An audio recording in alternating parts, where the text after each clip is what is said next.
বিসমিল্লাহির রহমানির রহিম। নবম দশম শ্রেণীর প্রিয় শিক্ষার্থীবৃন্দ, সবাইকে শুভেচ্ছা জানিয়ে শুরু করছি নবম দশম শ্রেণীর সাধারণ গণিতের প্রথম অধ্যায় অর্থাৎ বাস্তব সংখ্যার 4 নম্বর ক্লাস। বাস্তব সংখ্যার এর আগে 3টা লেকচার আমি দিয়েছি, আজ হচ্ছে 4 নম্বর লেকচার। তো আজকে এই লেকচারে আলোচনা করব মূলদ সংখ্যা, অমূলদ সংখ্যা এই বিষয়গুলো নিয়ে এবং উদাহরণ 1 সলভ করে দেওয়ার চেষ্টা করব। মূলদ সংখ্যা কাকে বলে, আমরা ভগ্নাংশ কাকে বলে এই বিষয়টা জানি। যেমন দুটি সহমৌলিক সংখ্যাকে পি বাই কিউ আকারে যদি লেখা যায় তাহলে তাদেরকে ভগ্নাংশ বলা হয়। যেমন পি বাই কিউ আকারে যদি লেখা হয়, এভাবে ছিল সত্যটা, পি বাই কিউ আকারে যদি লেখা যায়, দুটি সহমৌলিক সংখ্যাকে পি বাই কিউ আকারে যদি লেখা যায় তাহলে তাদেরকে ভগ্নাংশ বলে। তাহলে দুটি সহমৌলিক সংখ্যাকে, এই বিষয়টা আমরা আগের পূর্বের লেকচারগুলোতে দেখেছি এবং ভগ্নাংশ কিভাবে হয় সেই শর্তগুলো আমরা দেখেছি। তো মূলদ সংখ্যা হওয়ার জন্য হচ্ছে পি বাই কিউ আকারের সকল সংখ্যাকে মূলদ সংখ্যা বলে, যেখানে কিউ নট ইকুয়াল 0 হবে। সংখ্যাটা যদি আমি বলি, পি বাই কিউ আকারের কোনো সংখ্যাকে মূলদ সংখ্যা বলা হয়। সংখ্যাটা যদি পি বাই কিউ আকারের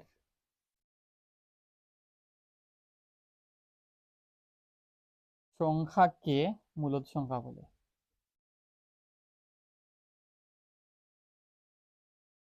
মূলদ সংখ্যা বলে পি বাই কিউ আকারের কোনো সংখ্যাকে মূলদ সংখ্যা বলে। আর শর্ত হচ্ছে কিউ নট ইকুয়াল 0 হতে হবে, কিউ এর মান শূন্য হওয়া চলবে না, কিউ এর মান শূন্য হওয়া চলবে না। আমরা ভগ্নাংশে দেখেছিলাম যে 4টি শর্ত ছিল। একটা শর্ত ছিল কি, P not equal 0, Q not equal 0, এরপর কি ছিল, কিউ নট ইকুয়াল 1 এবং পি নট ইকুয়াল কিউ। এই 4টি শর্ত ছিল, কিন্তু মূলদ সংখ্যায় একটি মাত্র শর্ত, যে কিউ এর মান শূন্য হওয়া চলবে না। পি এর মান যদি শূন্য হয় অসুবিধা নেই, অর্থাৎ পি এর মান যদি শূন্য হয়, শূন্য বাই সামথিং অর্থাৎ শূন্য আছে, শূন্যটা কি আমাদের মূলদ সংখ্যা। এবং পি এর মান যদি 1 হয়, যেমন পি বাই 1 মানে পি হবে, তাহলে এটিও কি হবে, আমাদের মূলদ সংখ্যা হবে। এবং পি এবং কিউ এর মান যদি পরস্পর সমান হয়, তাতেও মূলদ সংখ্যা হবে, অর্থাৎ 5/5 সমান 1 হয়, সেটিও মূলদ সংখ্যা হবে। কিন্তু কিউ এর মান কখনো 0 হতে পারবে না, অর্থাৎ কিউ এর মান 0 হলে কি হয় আমরা জানি, আমি গত লেকচারে বলেছি যে কোনো কিছুকে, যেমন 5 কে যদি 0 দিয়ে আমরা ভাগ করি তাহলে কত হয়, অসংজ্ঞায়িত। অসংজ্ঞায়িত অসংজ্ঞায়িত হয়। তাহলে কিউ এর মান 0 হলে অসংজ্ঞায়িত আমরা দেখলাম, যার অসংজ্ঞায়িত মানে কি, এটার কোনো মান আমরা নির্ণয় করতে পারবো না। অসংজ্ঞায়িত যদি হয় তাহলে এটা কি আমাদের মূলদ সংখ্যা হবে না। কোনো সংখ্যাকে যদি সংজ্ঞায়িত করা না যায় তাহলে এটি কি হবে, মূলদ সংখ্যা হবে না। তাহলে আমরা বুঝতে পারলাম মূলদ সংখ্যা কাকে বলে, পি বাই কিউ আকারের সংখ্যাকে মূলদ সংখ্যা বলে। তাহলে মূলদ সংখ্যা যদি হয় তাহলে মূলদ সংখ্যা কি, এই বিষয়টা বুঝলাম।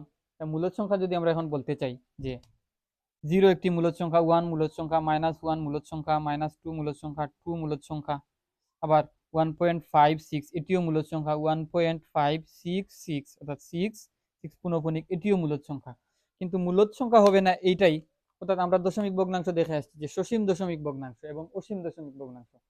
সসীম দশমিক ভগ্নাংশ, যেমন এটা পয়েন্টের পর 2টি অঙ্ক দেয়া আছে, এটি কি সসীম, এটা কি মূলদ সংখ্যা, 1.566 এর উপর কি পুনঃপুনিক, অর্থাৎ এইভাবে 1.56 পুনঃপুনিক, অর্থাৎ 6666 এইভাবে বারবার আসতেছে, তাহলে এটিও কি হবে, মূলদ সংখ্যা হবে। তাহলে অমূলদ সংখ্যা কোনটি হবে, অমূলদ সংখ্যা হচ্ছে দশমিকের পর নিঃশেষে বিভাজন এবং অঙ্কগুলো কি অনিয়মিত আকারে আসছে। যেমন আমরা যদি বলতে চাই, একটা মান বলি 1.73 2080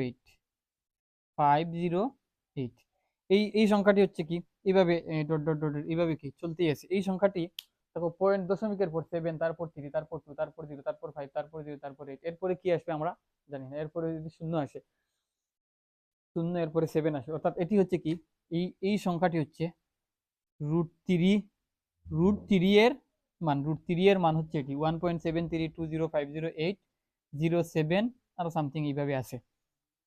এটি হচ্ছে কি √3 এর মান। যদি এরকম হয় দশমিকের পর অঙ্কগুলো অনির্দিষ্ট, অঙ্কগুলো অসীম আকারে যাচ্ছে এবং কোন সংখ্যার পর কোন সংখ্যা আসছে কোনো ধারাবাহিকতা নাই, ধারাবাহিকতা লঙ্ঘন করে অঙ্কগুলা আসছে, তাহলে এমন সংখ্যাকে কি বলা হয়? অমূলদ সংখ্যা বলা হয়। অর্থাৎ সংজ্ঞা যদি বলি, কোন সংখ্যাকে p/q আকারে যদি প্রকাশ করা না যায় তাহলে এরূপ সংখ্যাকে অমূলদ সংখ্যা বলে। তাহলে অমূলদ সংখ্যা কি আমরা বুঝতে পারলাম। মূলদ সংখ্যা আগে বললাম, এখন অমূলদ সংখ্যা। p/q আকারের সংখ্যাকে মূলদ সংখ্যা বলে।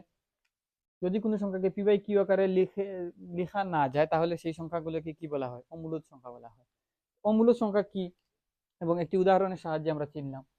আরেকটু সহজভাবে অমূলদ সংখ্যা চেনার উপায় হচ্ছে যে পূর্ণবর্গ নয় এরূপ সংখ্যার বর্গমূল হচ্ছে অমূলদ সংখ্যা। আমি এখানে কথাটাকে লিখে দিই, পূর্ণবর্গ নয়, পূর্ণবর্গ নয় এরূপ সংখ্যার বর্গমূল হচ্ছে অমূলদ সংখ্যা। পূর্ণবর্গ নয় এরূপ সংখ্যার বর্গমূল হচ্ছে অমূলদ সংখ্যা। তাহলে পূর্ণবর্গ এই বিষয়টা কি? পূর্ণবর্গ সংখ্যা নয় এরূপ সংখ্যাই হচ্ছে, এরূপ সংখ্যার বর্গমূল হচ্ছে অমূলদ সংখ্যা। তাহলে পূর্ণ সংখ্যা কি আর বর্গমূল কি? পূর্ণ সংখ্যা কি আর বর্গমূল কি, এই দুইটা বিষয় আমাদেরকে বুঝতে হবে। পূর্ণ সংখ্যা এবং পূর্ণ বর্গমূল এবং পূর্ণবর্গ সংখ্যা কি আর বর্গমূল কি, এই দুইটা বিষয় আমাদেরকে বুঝতে হবে। এই যে √3 এর বর্গমূল কি বলছি এইটা, আর পূর্ণবর্গ সংখ্যা কি এই বিষয়টা আমাদের জানা আছে। তাহলে এটা কিভাবে হলো বর্গমূল, এই বিষয়টা দেখি। পূর্ণবর্গ সংখ্যা সেই সংখ্যাটা আবার কি? যেমন বর্গ বলতে আমরা কি বুঝি? স্কোয়ার বুঝি, বা যেটাকে ইংরেজিতে স্কোয়ার বলে। আমরা যদি এমন ভাবে বলি যে 2, আমি এখানে লিখি যে 1 একটি সংখ্যা, 1 কে যদি এই 1 দিয়ে গুণ করি তাহলে যেই মান পাবো এটি হচ্ছে 1। এবং 2 লিখলাম, 2 কে আমি 2 দিয়ে গুণ করলাম। সূচকের নিয়ম অনুযায়ী আমি আর একটু লম্বা করে লিখি, 1 × 1 সমান হচ্ছে 1 স্কোয়ার, যার মান হচ্ছে কত? 1, যার মানও 1। 2 × 2 মানে হচ্ছে কি 2 স্কোয়ার সমান 4। 3 × 3 সমান 3 স্কোয়ার, যার মান হচ্ছে কত? 9। 4 × 4 সমান 4 স্কোয়ার, যার মান হচ্ছে কত? 16। 5 × 5 সমান 5 স্কোয়ার, যার মান হচ্ছে 25। 6 × 6 সমান হচ্ছে 6 স্কোয়ার, অর্থাৎ হচ্ছে 36। 7 × 7 সমান 7 স্কোয়ার সমান হচ্ছে কত? 49। 8 × 8 সমান 8 স্কোয়ার সমান হচ্ছে কত? 64। 9 × 9 সমান 9 স্কোয়ার সমান হচ্ছে কত? 81। 10 × 10 সমান 10 স্কোয়ার সমান হচ্ছে কত? 100। এই যে একটি সংখ্যাকে ওই সংখ্যা দিয়ে, কোনো সংখ্যাকে ওই সংখ্যা দিয়ে গুণ করলে যে মান পাওয়া যায়, যেমন আমি একটি সংখ্যা, এককে আবার 1 দিয়ে গুণ করছি, এককে আবার 1 দিয়ে গুণ করে মান পেয়েছি কত? 1। তাহলে এই যে কোনো সংখ্যাকে ওই সংখ্যা দিয়ে গুণ করলে যে মান পাওয়া যায় ওটাই হচ্ছে কি পূর্ণবর্গ সংখ্যা। অর্থাৎ বর্গ বলতে কি বুঝি? বর্গ বলতে হচ্ছে একটি সংখ্যাকে ওই সংখ্যা দিয়ে গুণ করলে এটাই হচ্ছে বর্গ করা। একটি সংখ্যাকে ওই সংখ্যা দিয়ে গুণ করলে গুণ করাটাই হচ্ছে বর্গ করা। 2 কে 2 দিয়ে গুণ করছি, সূচকের নিয়ম অনুযায়ী কি 2 স্কয়ার লিখতে পারি, 2 স্কয়ার। তো 2 কে 2 দিয়ে গুণ করে, 2 কে তার নিজেকে দিয়ে গুণ করে মান কত পেয়েছি? 4। তাহলে এটি হচ্ছে কি 2 এর বর্গ সংখ্যা। 4 হচ্ছে কি 2 এর বর্গ সংখ্যা, 4 হচ্ছে 2 এর বর্গ সংখ্যা। তাহলে এই আর এখানে যদি 3 কে 3 দিয়ে, 3 একটি সংখ্যা, যেই সংখ্যাটিকে আবার তা 3 দিয়ে গুণ করে আমরা গুণফল কত পেয়েছি? 9। তাহলে 9 হচ্ছে 3 এর বর্গ সংখ্যা। 9 হচ্ছে কি 3 এর বর্গ সংখ্যা। 4 একটি সংখ্যা, 4 কে 4 দিয়ে গুণ করে পেয়েছি 16। 16 একটি বর্গ সংখ্যা। 25, 25, 5 কে বর্গ করলে আমরা 25 পাই। তাহলে 25 একটি কি বর্গ সংখ্যা। 36 হচ্ছে একটি বর্গ সংখ্যা। 49 হচ্ছে কি বর্গ সংখ্যা। কার বর্গ সংখ্যা? 7 এর বর্গ সংখ্যা। 64 হচ্ছে কি 8 এর বর্গ সংখ্যা। 81 হচ্ছে 9 এর বর্গ সংখ্যা। 100 হচ্ছে 10 এর বর্গ সংখ্যা। এই যে 1 একটি সংখ্যা, 1 সংখ্যাটা পাওয়ার পেছনে, 1 সংখ্যাটা পাওয়ার জন্য আমরা 1 এর চাইতে ছোট অথবা সমান, যেমন 1 এর চাইতে ওয়ানকে দুইবার গুণ করে আমরা ওয়ান পেয়েছি। আর এইটাতে বুঝতে অসুবিধা হলো, যেমন 4 একটি সংখ্যা, 4কে পাওয়ার জন্য আমরা 4-এর চাইতে ছোট একটি সংখ্যা যেটি হচ্ছে 2, 2কে পরপর দুইবার লিখে গুণ করে 4 পেয়েছি, তাই 4 হচ্ছে একটি পূর্ণবর্গ সংখ্যা। 4 হচ্ছে পূর্ণবর্গ সংখ্যা। 4 কার বর্গ? 2 এর বর্গ। 4 কার বর্গ? 2 এর বর্গ। 2 এর বর্গ হচ্ছে 4। 4 কার বর্গ? 2 এর বর্গ। 4 হচ্ছে একটি পূর্ণবর্গ সংখ্যা এবং 2 হচ্ছে 4 এর বর্গমূল। 4 এর বর্গমূল অর্থাৎ 2কে বর্গ করার ফলে মূল সংখ্যা 2, এখানে মূল সংখ্যা 4 পাওয়ার পেছনে মূল সংখ্যাটা কত? 2। 2কে বর্গ করলে আমরা 4 পাই। তাহলে 4 পাওয়ার পেছনে কার অবদান বেশি? 2 এর অবদান। 4 পাওয়ার পেছনে কার অবদান? 2 এর অবদান। তাহলে 2 হচ্ছে কি? বর্গমূল। কার বর্গমূল? 4 এর বর্গমূল। এখানে 9কে পাওয়ার জন্য আমরা 3 × 3 লিখেছি, 9কে পাওয়ার জন্য 3 × 3 লিখেছি। তাহলে 9কে পাওয়ার পেছনে মূলে 9 পাওয়ার মূলে কাকে বর্গ করতে হয়েছে? 9কে পাওয়ার মূলে 3কে বর্গ করতে হয়েছে। তাহলে 3 হচ্ছে 9 এর বর্গমূল। 3টা হচ্ছে কি? 9 এর বর্গমূল। আর 9টা হচ্ছে কি? 3 এর বর্গ সংখ্যা। তাহলে 9 যেহেতু 3 এর বর্গ সংখ্যা, তাহলে 9কে আমরা বলতে পারি কি 9 একটি পূর্ণ বর্গ সংখ্যা।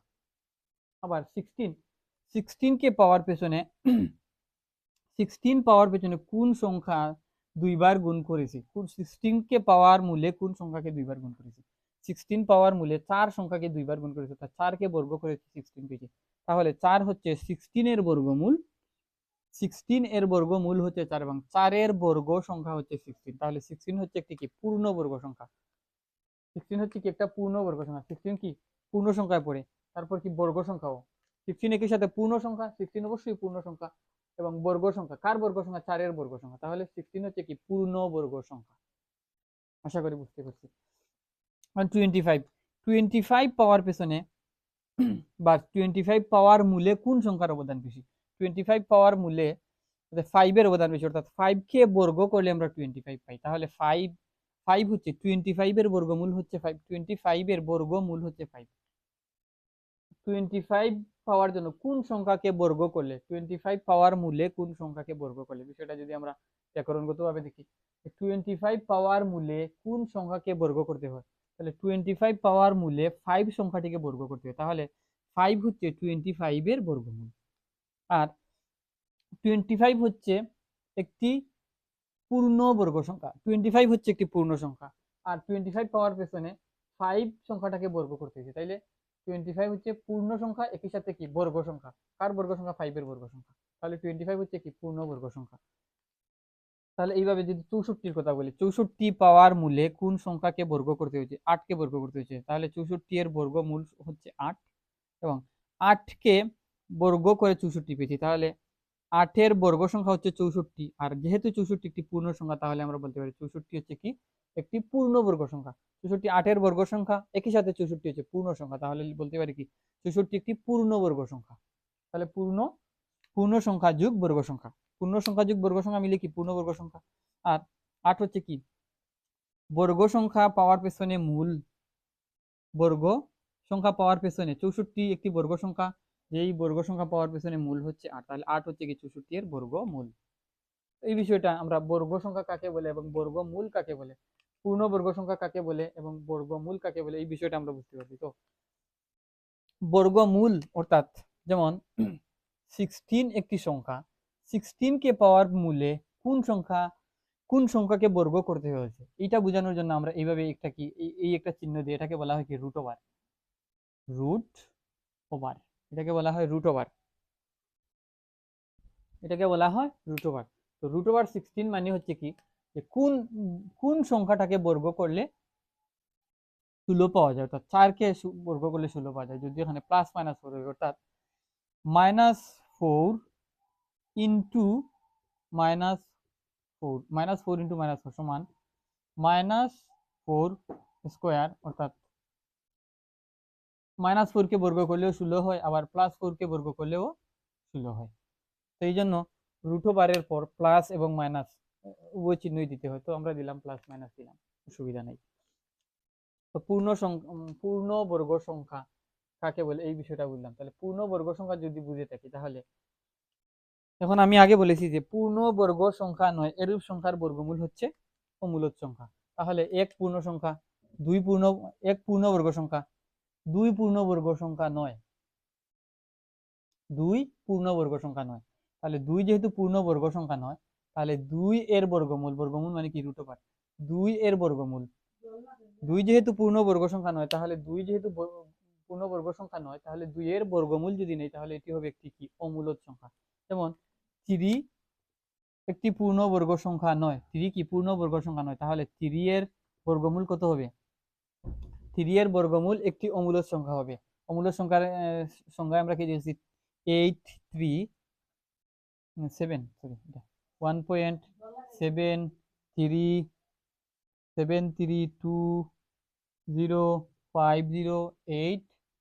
এইভাবে এইভাবে চলতে আছে। অর্থাৎ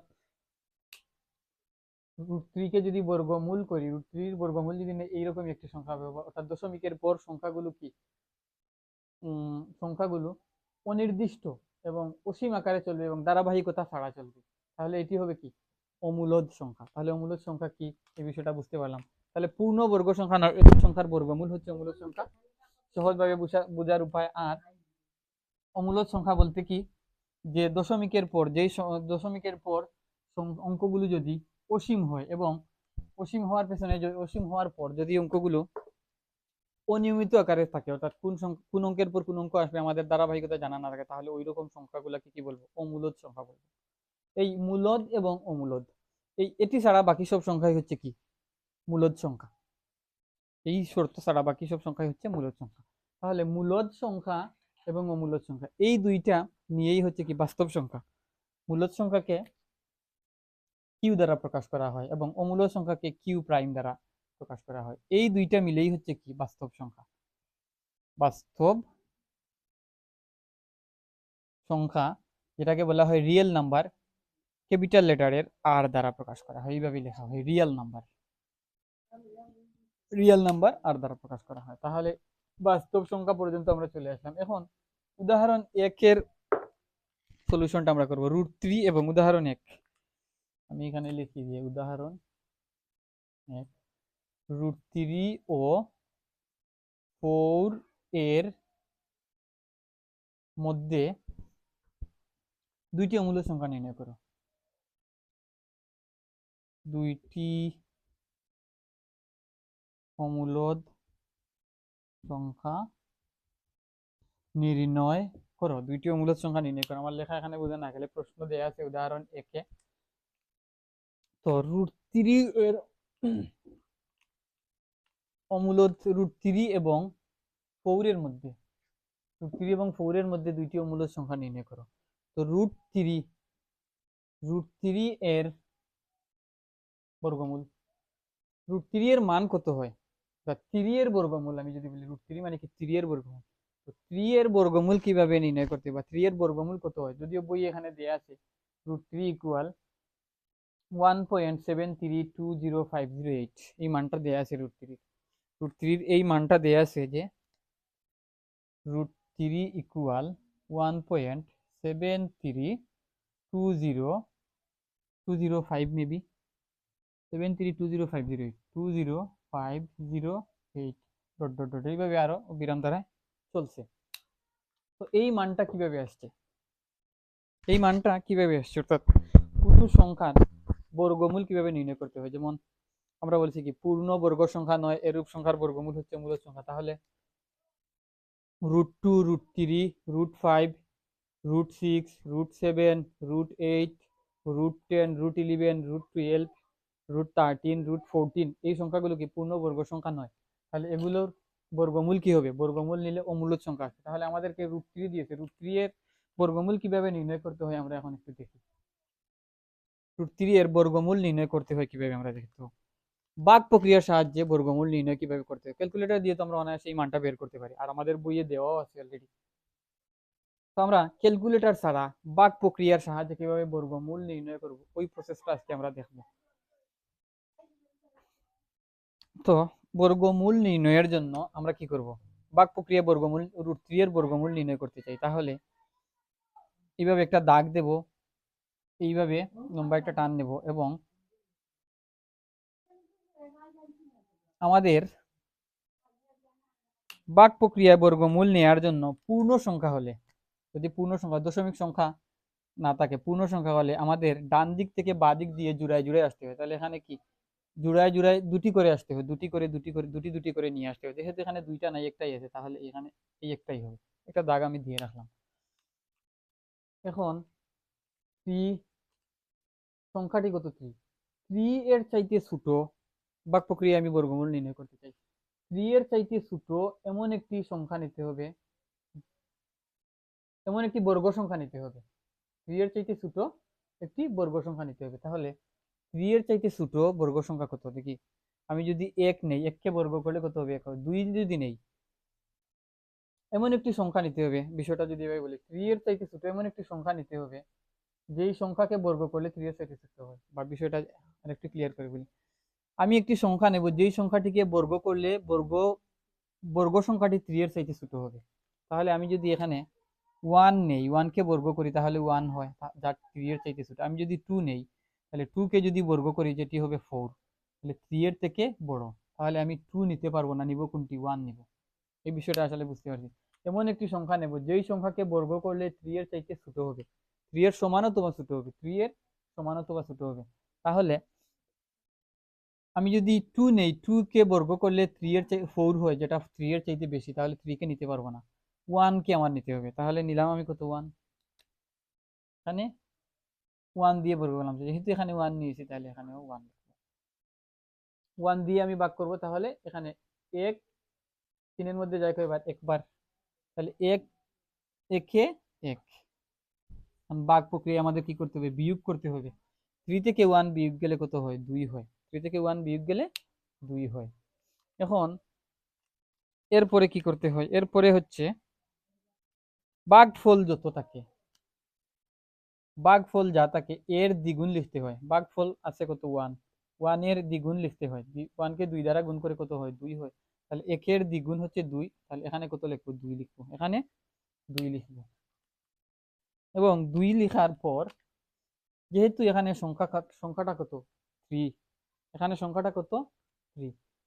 3 এর এরপর আমরা কি জানি যে জোড়ায় জোড়ায় নিতে হয়। যেমন 3 এর এখানে দশমিক দিয়ে আমরা এখানে এক জোড়া শূন্য লিখবো, এক জোড়া শূন্য লিখবো। এই দিক দিয়ে যাওয়া যায়, শূন্য জোড়ায় জোড়ায় বাঁ দিক থেকে ডান দিকে যেতে হয়, বাঁ দিক থেকে ডান দিকে যেতে হয়। নিলাম। তারপর যেহেতু দশমিক দিয়ে দুইটা শূন্য নিয়েছি, তাই এখানেও আমরা তো এটা সমাধান করতে পারি না। এখানেও দশমিক দিয়ে, এখানেও একটা দশমিক দেব, এখানেও একটা দশমিক দিব। দশমিক দিয়ে এই এই যে দশমিকের পরে এক জোড়া শূন্য আছে, এখানে আমরা চাইলে আরো অসংখ্য শূন্য দিতে পারি, আরো অসংখ্য শূন্য আমরা দিতে পারি, কোনো অসুবিধা নাই। দশমিকের পর অসংখ্য শূন্য নিতে পারি, নিলাম। নেয়ার পর এইখানে এই এক জোড়া শূন্য, দুইটা শূন্য এনে এখানে নামাবো, দুইটা শূন্য এনে নামালাম। এখন এখানে আছে 2, 2 এর পাশে এখানে এমন একটি সংখ্যা লিখবো যেই সংখ্যাটি লিখলে এখানে মনে করো আমি এখানে 7 লিখি, আমি সহজে সহজে শেষ করে বাটে লিখি। এখানে আমি একটা 7 লিখলাম, এখানে আমি কত লিখলাম? 7 লিখলাম। এখানে 7 লিখছি, দেখি 7 যেহেতু লিখছি তাহলে এই 27, 7 লিখায় কত হয়েছে? 27 হয়েছে। এই 27 কে 7 দিয়ে গুণ করবো, কারণ এই 2 এর পাশে 7 লিখেছি। এখানে যদি 7 লিখি তাহলে এইখানে নিচে 7 লিখে গুণ করতে হবে।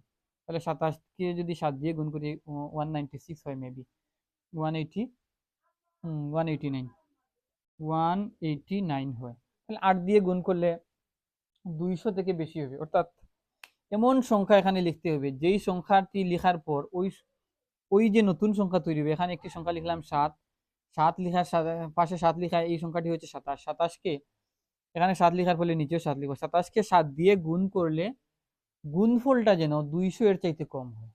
তাহলে 2 এর পাশে 7 লিখছি, 7 কে হয়েছে 27, নিচে 7, 27 কে 7 দিয়ে গুণ করছি। এখানে 7 দিয়ে কেন গুণ করছি? এখানে 7 নিয়েছি বলে এখানেও 7 দিয়ে গুণ করছি।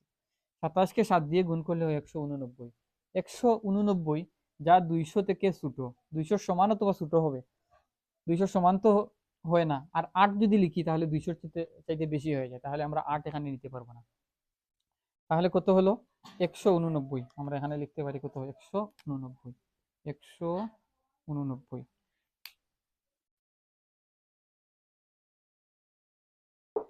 189, আমি ছোট ছোট করে লিখি 189। এখন বিয়োগ করি, বিয়োগ করলে 10 থেকে 9 গেলে 1, 9 থেকে 8 গেলে 1, 2 1 থেকে 1 গেলে 0। তাহলে এখান থেকে আরো এক জোড়া চাইলে আমরা নামাতে পারি। এখন এখানে 7 লিখছি, এখানেও তো 7 আমাকে লিখতে হবে, ভুল করছি। এখানে 7 লিখছি, এখানেও 7 নিতে হবে।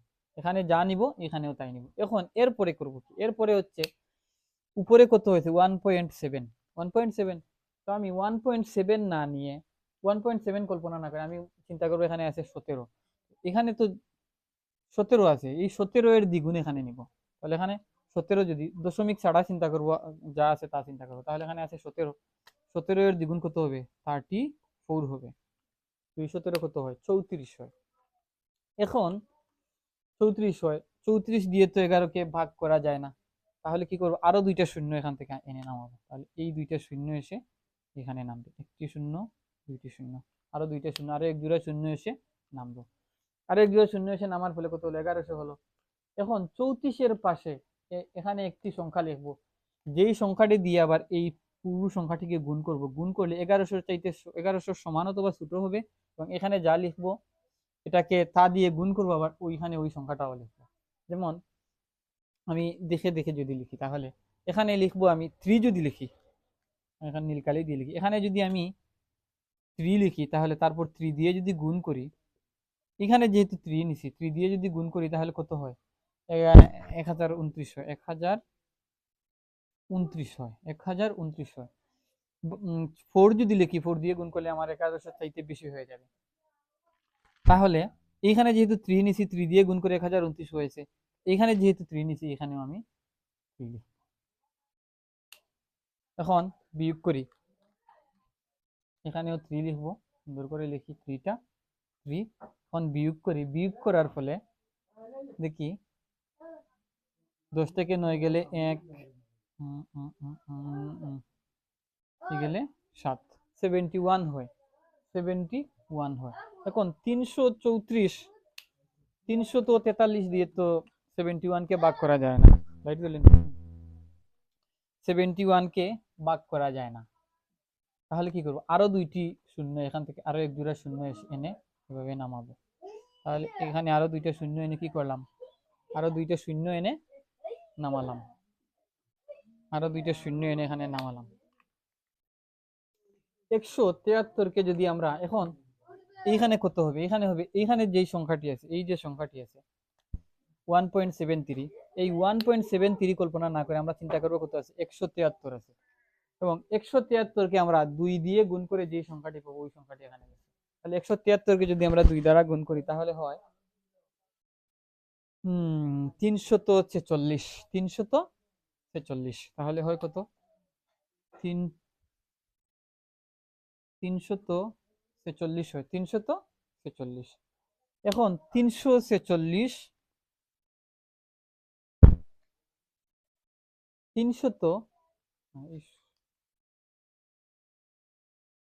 346 হয়, এখানে কত হয় 346 হয়।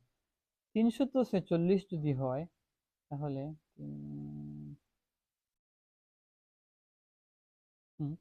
346 হয়, 346 হয়। তারপর 346 যদি হয়, এখন দেখি এখানে কোন সংখ্যাটা বসালে যে 7100 থেকে ছোট হবে।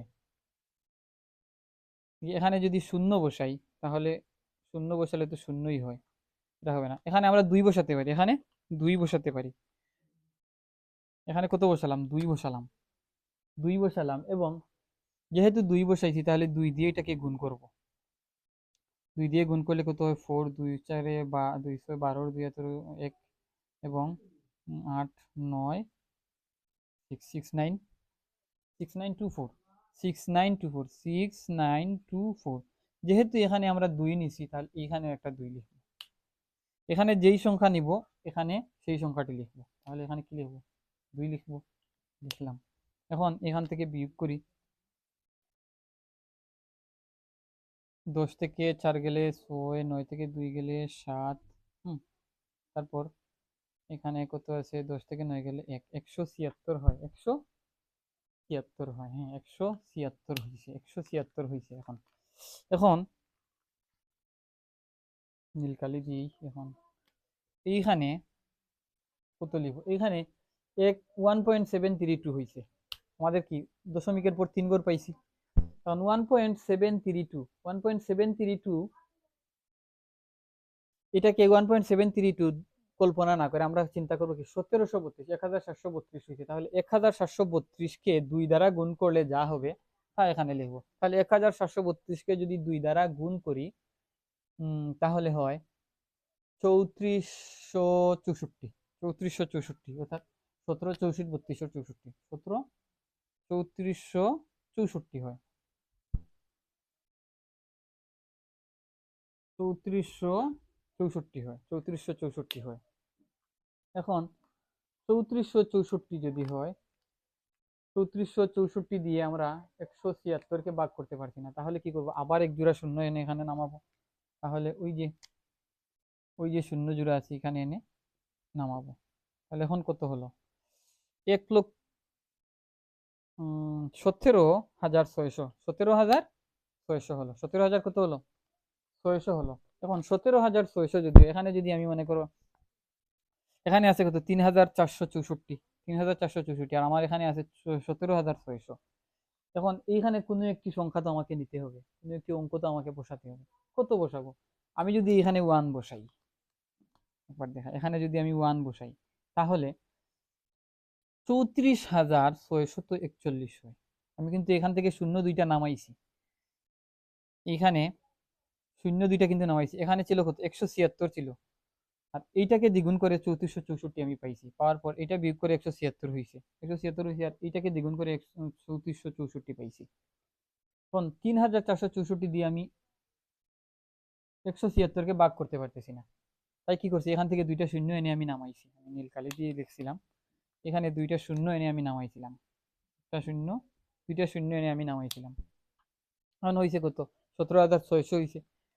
এখন আমার সেই আগের নিয়ম দিয়ে কি করবো, এই সংখ্যার এই পাশে ডান পাশে একটি অঙ্ক আমাকে লিখতে হবে, যেই অঙ্কটি লিখবো ওই অঙ্ক দিয়ে আবার ওই পুরো সংখ্যাটিকে গুণ করব, গুণ করার গুণফলটা এখানে লিখবো, আর এখানে যা লিখবো এখানেও তাই লিখবো। এখন এইখানে যদি আমি 1 দেই, এখানে যদি 1 দেই তাহলে কি দাঁড়ালো, আমি কিন্তু আর শূন্য নিতে পারবো না, অলরেডি আমি শূন্য দুইটা নামাই ফেলছি। এখানে যদি 1 দিই তাহলে এখানে দাঁড়ায় 34,641, আর আমার কাছে আছে 17,600, মানে আমি দুইটা শূন্য নামানোর পরেও কি করছি, ভাগ করতে পারতেছি না, কারণ কি আমার বাজকটা বড় হয়ে যাচ্ছে, বাহ্যটা ছোট হয়ে যাচ্ছে, বাহ্য ছোট বাজকটা বড়। তাই এক্ষেত্রে কি করব, আমরা এখানে একটা শূন্য নিয়ে নেব, এখানে কি করব, একটা শূন্য নিয়ে নেব, কোন কালি দিয়ে দেখো, কালো কালি, একটা শূন্য লিখে ফেলবো, একটা শূন্য কি করবো, লিখে ফেলবো। তাহলে এইখানে যেহেতু একটা শূন্য লিখছি, এখানে একটা শূন্য লিখবো, এখানেও একটা শূন্য লিখবো। তাহলে শূন্য দিয়ে গুণ করে, এটাকে শূন্য দিয়ে গুণ করলে কত হয়, শূন্য হয়, এরকমই তো হয়, শূন্য হয়। যেহেতু আমি এখানে শূন্য নিছি, এখানে শূন্য নিছি, এখানেও লিখছি, বা এখানে শূন্য নিছি বিদায় এখানে লিখছি, তাহলে এই শূন্য দিয়ে এখানে যদি আমি শূন্য লিখি, শূন্য দিয়ে গুণ করলে শূন্য হয়, তাহলে গুণফলটা এখানে লিখলাম, তাহলে এটা থেকে ছোট হয়ে গেল। 1 নিলে তো বেশি হয়ে যায়, তাহলে শূন্য নেই, মানে হচ্ছে ছোটটা নেই, শূন্য নেই নিলাম, তাহলে বিয়োগ করলে কত দাঁড়ায়, 176,000, এই মানটাই থাকে। তারপর এখন বইয়ে যেহেতু আরো 2-3টা মান নিয়ে আসছে, বাকি মানটাও আমি নিয়ে আসার চেষ্টা করি। এই মানটাকে ও আগে তো ওখান থেকে 2 গুণ করে নামাতে হবে।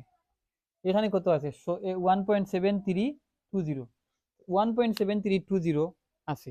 আমরা কি করব, এটাকে দশমিকটা বাদ দিয়ে চিন্তা করবো, 17,320 আছে, তাহলে 17,320 যদি হয় তাহলে এর দ্বিগুণ করে এখানে লিখতে হবে, তাহলে 17,320 কে দ্বিগুণ করলে 34,640 হবে, মেবি 34,640 হবে। হ্যাঁ, তাহলে এখানে লিখবো কত, 34,640, 34,640, এর দ্বিগুণটা এখানে লিখলাম। এখন 34,640 আর এখানে আছে 17,600, তাহলে এইখানে বাহ্যকটা বড় হয়ে গেছে, বাহ্যটা ছোট হয়ে গেছে, আমরা কি করব, আরো এক জোড়া শূন্য নামাবো। এখানে আমরা ইচ্ছা মতো শূন্য দিতে পারি, কোনো অসুবিধা নেই। তাহলে আরো এক জোড়া শূন্য কি করলাম, এখানে এনে নামালাম, আরো এক জোড়া শূন্য এনে এখানে নামালাম। তখন কত হয়েছে, এখন 17,60,000 হয়েছে, 17,60,000 হয়েছে। 34,640-এর এই পাশে ডান পাশে একটি সংখ্যা নিব, যেই সংখ্যাটি দিয়ে ওই সংখ্যাটিকে আবার গুণ করে 17,60,000-এর চাইতে সমান অথবা কম হবে। যত নেব এখানে এখানে ওই সংখ্যাটি লিখবো। তাহলে দেখি এখানে কত নেওয়া যায়, আমি দেখে দেখেই বসাই যে এখানে যদি আমরা 5 নেই, এখানে যদি আমরা 5 নেই, এখানে যদি 5 নেই এবং একই সাথে 5 দিয়ে যদি গুণ করি, যেহেতু এখানে 5 নিছি এখানেও কি করব 5 নেব, এখানেও 5 নিব এবং 5 দিয়ে যদি গুণ করি গুণফলটা আমাদের আসে যে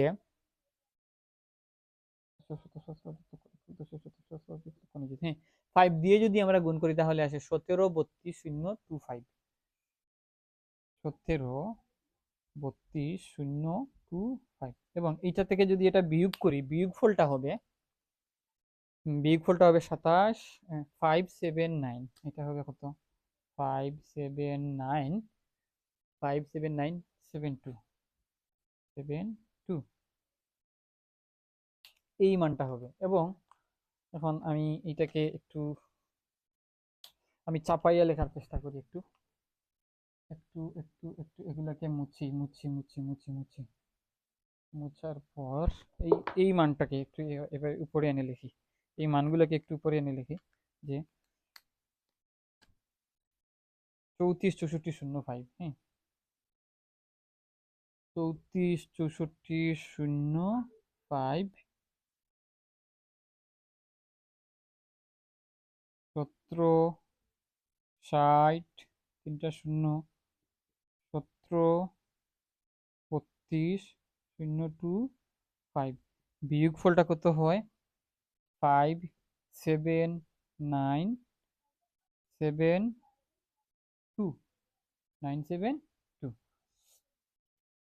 এই অংশটুকুকে আমি এইখানে এনে লিখলাম, মাঝের অংশটুকু আমি মুছে দিলাম দিয়ে এখন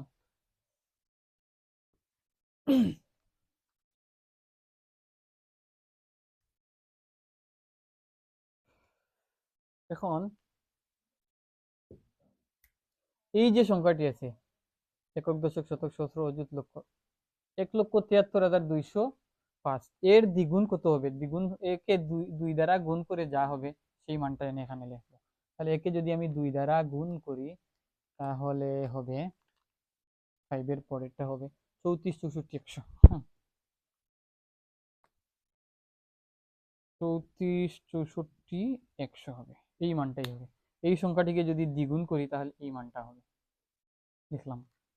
এখন এই মানটা লেখার পর এখানে দেখি একক দশক শতক সহস্র অযুত লক্ষ নিযুত, একক দশক শতক সহস্র অযুত, তাহলে এটি থেকে এই মানটা ছোট, আমরা কি করতে পারি আমাদের ইচ্ছা মতো আরো 2টা শূন্য এনে নামাতে পারি, আরো 2টা শূন্য এনে আমরা নামাতে পারি। তাহলে আরো 2টা শূন্য এখানে এনে এইভাবে কি করলাম নামালাম, তাহলে একক দশক শতক সহস্র অযুত, একক দশক শতক সহস্র অযুত লক্ষ নিযুত, তাহলে এখানে হচ্ছে কত 34,64,000, 34,64,100, আর এখানে 27,97,500। এখন এর ডান পাশে একটি সংখ্যা লিখব, যেই সংখ্যাটি লিখলে, যেই সংখ্যাটি কি লিখলে, আমি কি ভুল টুল লিখছি কি না, যেই সংখ্যাটি লিখলে যে ওই সংখ্যাটি লিখার পর আবার ওই সংখ্যাটি গুণ করলে 27,97,500 চাইতে সমান অথবা কম হবে, 500 চাইতে কম অথবা সমান হবে। তাহলে এখানে যদি আমরা 1 লিখি, আমি এখানে লিখি, যদি আমরা এখানে 1 লিখি তাহলে একক দশক শতক সহস্র অযুত লক্ষ নিযুত কোটি, একক দশক শতক সহস্র অযুত লক্ষ নিযুত, একক দশক শতক সহস্র অযুত লক্ষ নিযুত। তাহলে 2টা শূন্য কিন্তু আমরা নামাইছি, 2টা শূন্য নামানোর পর আমরা এখানে 1 লিখে ভাগ, আমার যে ফর্মুলাটা এখানে একটি সংখ্যা নিতে হয় নিলাম, নেয়ার পরে একটি সংখ্যা নেয়ার পরে কি হয়েছে এখানে যা আছে তার থেকে মানটা বড় হয়ে যায়, তাহলে 1 এর চাইতে বড় নিলে তো আরো বেশি হবে, তাহলে 1 এর চাইতে ছোট সংখ্যাটি নিব। তাহলে 1 এর চাইতে ছোট কোন সংখ্যাটি আছে, 2টা শূন্য নামানোর পরও কিন্তু আমরা এখানে মানটা বসাতে পারতেছি না, তাহলে এখানে কি করবো, এখানে নিব আমরা শূন্য, এখানে শূন্য নিব, যেহেতু এখানে শূন্য নিছি তাহলে এখানেও শূন্য লিখবো, এখানে শূন্য নিছি, এবার শূন্য দ্বারা এটাকে গুণ করব, তাহলে শূন্য দ্বারা যদি এটাকে গুণ করি তাহলে রেজাল্ট কত হবে, আমাদের এটাই আসবে 2797500, এটাই আসবে, এটাই আসবে, ঠিক আছে। এখন এরপরে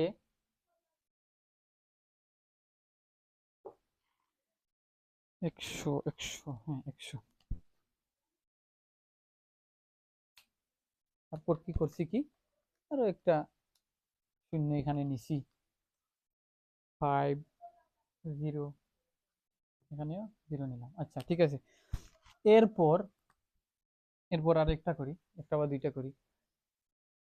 এখানে শূন্য লিখছি, এখন এই সংখ্যার দ্বিগুণ আমরা এখানে লিখবো। এই সংখ্যার দ্বিগুণ যদি আমরা এখানে লিখি তাহলে কি দাঁড়ায়, যে এই সংখ্যার দ্বিগুণ যদি আমরা লিখি 34 64 100 হয়, 34 64 100 হয়, 34 64 100, এখানে তো শূন্য একটা লিখছি তাই তো, 34 64 100 হয়।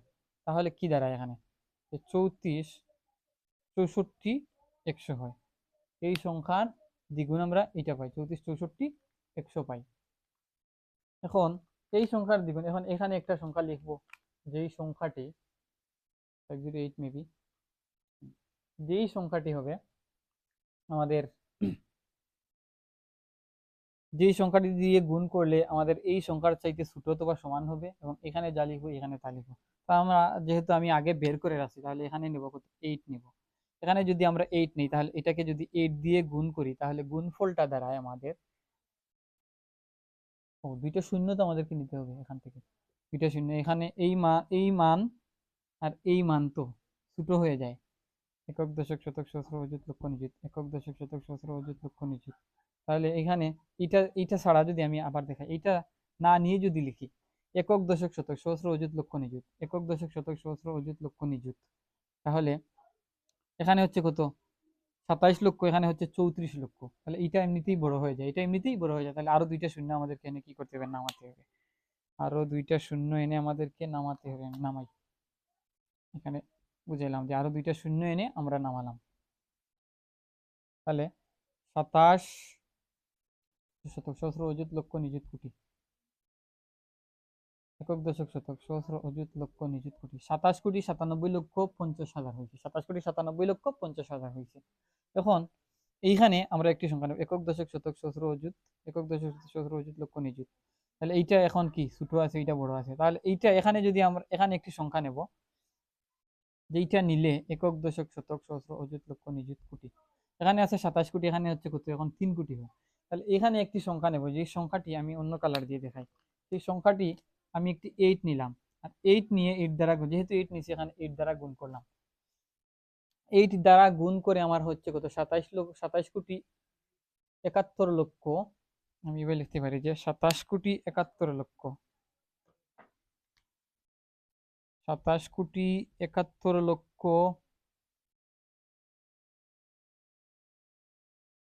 28,064, 28,064। আমি যদি 9 বার নেই তাহলে আমাদের 27 কোটি চেঞ্জ করে চলে যাবে, তাই আমরা 8 বানাই। যেহেতু এখানে 8 লিখছি তাহলে এখানেও কি করবো, 8 লিখবো। তাহলে এখন এটাকে যদি আমরা বিয়োগ করি তাহলে বিয়োগ ফলটা দাঁড়ায় 6391, 6391, 6391 262, 2262, এই মানটা দাঁড়ায়। এখন এখন এটাকে যদি আবার নতুন করে করতে চাই, আরেকটি অঙ্ক, আরো এক অঙ্ক যদি করতে চাই, আমি আরো এক অঙ্ক করে দেখাই, আরো এক অঙ্ক করে যদি দেখাই তাহলে, আরো এক অঙ্ক করে যদি আমি দেখাই তাহলে করব কি, প্রথমত আমাদেরকে করতে হবে কি, কোন কলম রেখে কোন কলম রাখছি, তাহলে আমাদেরকে এই যে সংখ্যাটি আছে এর দ্বিগুণ আমাদেরকে লিখতে হবে। তো এই সংখ্যাটির দ্বিগুণ, দশমিক বাদ দিয়ে আমরা আমরা এটাকে পূর্ণ একটি সংখ্যা বিবেচনা করব। এই সংখ্যাটির দ্বিগুণ হবে 34 64 10 16, এইভাবে হবে যে 34 64 10 16, 10 16। একক দশক শতক সহস্র অযুত লক্ষ নিযুত কোটি, একক দশক শতক সহস্র অযুত লক্ষ নিযুত, একক দশক শতক সহস্র অযুত লক্ষ নিযুত, তাই। আর এইটা হচ্ছে কোটির মান। তাহলে আমরা কি করব, আরো দুইটা শূন্য এনে নামাবো, আরো দুইটা শূন্য এনে আমরা নামাই, উপর থেকে আরো দুইটা শূন্য এনে এখানে নামাই, দুইটা শূন্য এনে নামাই। একক দশক শতক সহস্র অযুত লক্ষ নিযুত কোটি, তাহলে 26 কোটি 21 লক্ষ 93,600 হলো। এখন এখানে কত আছে দেখি, একক দশক শতক আমি আগলাই আগে, একক, দশক, শতক, সহস্র, অযুত, লক্ষ, নিযুত, কোটি। 3,46,41,016 হয়, 41,016 হয়। তাহলে এখানে আমার একটা মান নিতে হবে, আমি সেই মানটি নিলাম, 1 নিলাম, দেখি 1 নিয়ে কি হয়। এখন আমার মানের পুরা পরিবর্তন হয়ে গেল, তাহলে এখন দেখি কত হয়। এখন হয়েছে কত, 34,64,10,161। তাহলে আমার এখানে 1 নেওয়া যাবে না, 1 নিলে কি হবে, এই মানের চাইতেও বড় হয়ে যায়। তাহলে কি কত নেব, শূন্য নেব। এখানে কত নেব, শূন্য নেব। এখানে যেহেতু শূন্য নিছি, তাহলে এখানেও শূন্য নেব। এবং এইটাকে যদি শূন্য দিয়ে গুণ করি, তাহলে কত হয়, শূন্য হয়, নিচে এই মানটাই আসে। এবং এইভাবে করতে করতে করতে করতে কি হবে, আমাদের জীবনটাই চলে যাবে, কিন্তু আমরা সমাধান করতে পারবো না। তো আমরা বুঝতে পারলাম কি করলাম, আমি তো এটা মুছেও দিলাম এইভাবে। তাহলে √3 এর বর্গমূল যদি আমরা বের করি, এরকম হয়, রুট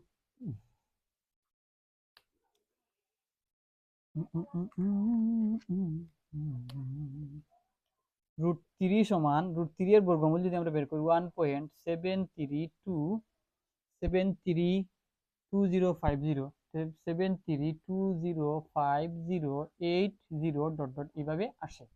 ঠিক আছে, এইভাবে আসে। তাহলে এইটাই হচ্ছে কি আমাদের, আমরা এই শূন্যটাকে বাদ দিয়ে আগের মানটুকু লিখি, 1.73205088। তো কোনো সংখ্যাকে বাক প্রক্রিয়ার সাহায্যে কিভাবে বর্গমূল নির্ণয় করতে হয়, আমরা এখানে কি দেখলাম, বাক প্রক্রিয়ার সাহায্যে কিভাবে বর্গমূল নির্ণয় করতে হয় আমরা দেখলাম। তো আজকে লেকচারটা অনেক লম্বা হয়ে গেছে, প্রায় 50 মিনিটের কাছাকাছি। তো যেটা সমাধান করে দেওয়ার কথা ছিল আমি কিন্তু সমাধান করে দেইনি। উদাহরণ 1, এটা উদাহরণ 1। তো উদাহরণ 1 বলছিল √3 এবং 4 এর মধ্যে দুইটি অমূলদ সংখ্যা নির্ণয় করার জন্য, মেবি অমূলদ সংখ্যা, হ্যাঁ অমূলদ সংখ্যা, দুইটি অমূলদ সংখ্যা নির্ণয় করার জন্য। তো √3 এবং 4 এর মধ্যে দুটি অমূলদ সংখ্যা আজকে আর নির্ণয় করলাম না। √3 অর্থাৎ 3 এর বর্গমূল কিভাবে নির্ণয় করতে হয়, এই প্রসেসটা আমরা বাক প্রক্রিয়ার সাহায্যে দিলাম। তো ক্যালকুলেটর দিয়ে তো আমরা অনায়াসে ওয়ান টাইম করে নিতে পারি, কিন্তু ক্যালকুলেটর ছাড়া বাক প্রক্রিয়ার সাহায্যে কিভাবে বর্গমূল নির্ণয় করতে হয় এই বিষয়টা আমরা দেখলাম। যেমন এখানে আমি 3 এর বর্গমূল নিছি, 4 এর বর্গমূল যদি আমি একবার দেখাই, যেমন 4 একটি সংখ্যা, 4 এর বর্গমূল আমি নিতে চাই, তাহলে এইভাবে ভাগ করব। তাহলে 4 এর চাইতে ছোট এমন একটি সংখ্যা নেব যেই সংখ্যাকে বর্গ করলে 4 এর সমান অথবা ছোট হবে। তাহলে 4 এর চাইতে ছোট একটি সংখ্যা নেই, 1 নিলে 1 এর বর্গমূল 1 হয়, দেখি 2 নিলে কি হয়, 2 নিলে 2 এর বর্গমূল কত হয়, 4 হয়। এখানে 2 লিখলে এখানে 4 লিখবো, তাহলে 2 2 4 সমান 0। তাহলে 4 এর বর্গমূল হচ্ছে 2। 9 নেই, 9 এর বর্গমূল আমি নিতে চাই, 9 এর চাইতে ছোট এমন একটি সংখ্যা নেব যেই সংখ্যাটিকে বর্গ করলে 9 এর সমান অথবা 9 এর চাইতে ছোট হয়। তাহলে 9 এর চাইতে ছোট 2 এর বর্গ করলে 2 4 হয়, যেটা 9 থেকে ছোট। দেখি 2 এর চাইতে বড় কোনো সংখ্যাকে বর্গ করলে কি হয়, 2 এর চাইতে বড় সংখ্যা হচ্ছে 3, 3 কে বর্গ করলে কত হয়, 3 কে বর্গ করলে হয় 9। তাহলে 3 কে নিলাম, 3 × 3 সমান 9, সমান 9 এর বর্গমূল হচ্ছে কত, 3। তখন 16 কে যদি আমি নেই, 16 এর বর্গমূল নিতে চাই, 16 এর চাইতে ছোট এমন একটি সংখ্যা নেব যেই সংখ্যাটিকে বর্গ করলে 16 এর সমান অথবা ছোট হবে। তাহলে 3 যদি নেই, 3 নিলে 3 কে বর্গ করলে হয় 9, আমার 16 এখন অনেক দূর বাকি আছে। তাহলে 3 এর চাইতে বড় সংখ্যাটা নেই, দেখি 16 এর সমান বা তার কাছাকাছি কোনো মান পাই কিনা, ছোট কাছাকাছি কোনো মান পাই কিনা। 3 থেকে 4 নিলাম, 4 কে বর্গ করলে কত হয়, 4 × 4 সমান 16 হয়। তার মানে এখানে 4 নিলাম, 4, এখানে 4 নিয়েছি বিধায় এখানেও 4 লিখবো, তাহলে 4 4 এ 16 সমান 0। এইভাবে বর্গমূল নির্ণয় করতে হয়। আর যেহেতু এটা 3টা যেহেতু পূর্ণবর্গ সংখ্যা ছিল না, তাই আমাদের হিসাব নিকাশ করতে এতটা বেগ পোহাতে হয়েছে। তো পরবর্তী লেকচারে আমি এই উদাহরণ 1 এবং 2 করে দেওয়ার চেষ্টা করব, যে 2 √2 একটি অমূলদ সংখ্যা এই বিষয়টাকে প্রমাণ করার চেষ্টা করব। √2 একটি অমূলদ সংখ্যা এই বিষয়টাকে প্রমাণ করার চেষ্টা করব। তো আজ এ পর্যন্ত, সবাইকে ধন্যবাদ জানিয়ে বিদায় নিচ্ছি। আসসালামু আলাইকুম ওয়া রাহমাতুল্লাহ।